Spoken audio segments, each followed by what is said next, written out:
खौफनाक किला एपिसोड 4। पिछली कस्त में अली और उसके दोस्तों ने फर्श पर घिसटने के निशान देखे। अचानक दरवाजा जोर से बंद हो गया, फिर अंदर से तेज दस्तकें होने लगी। फिर एक सफेद हड्डियों जैसा हाथ दरवाजे के नीचे से बाहर आया।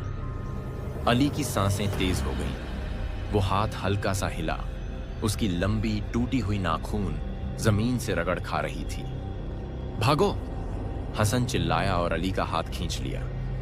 सब तेजी से अंधेरे में भागे, मगर जैसे ही वो सीढ़ियों के करीब पहुंचे, हवा अचानक बर्फ जैसी ठंडी हो गई। एक गहरी डरावनी सरगोशी हवाओं में गूंजने लगी। तुम यहां से जा नहीं सकते। पीछे दरवाजे की आवाज आई। अली का दिल जोर से धड़कने लगा। उसने धीरे से पीछे मुड़कर देखा। दरवाजे के पीछे गहरा अंधेरा था। वो हाथ गायब हो चुका था। फैजल ने हिम्मत करके एक कदम आगे बढ़ाया और अचानक कोई उसे अंदर खींच ले गया। फैजल! अली चिल्लाया और आगे बढ़ा, मगर दरवाजा फिर से जोर से बंद हो गया। इस बार वो खुद से लॉक हो चुका था। कुछ सेकंड तक खामोशी छाई रही।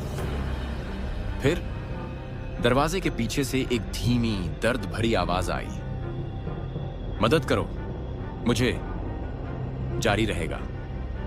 अगली किस्त के लिए सब्सक्राइब करें।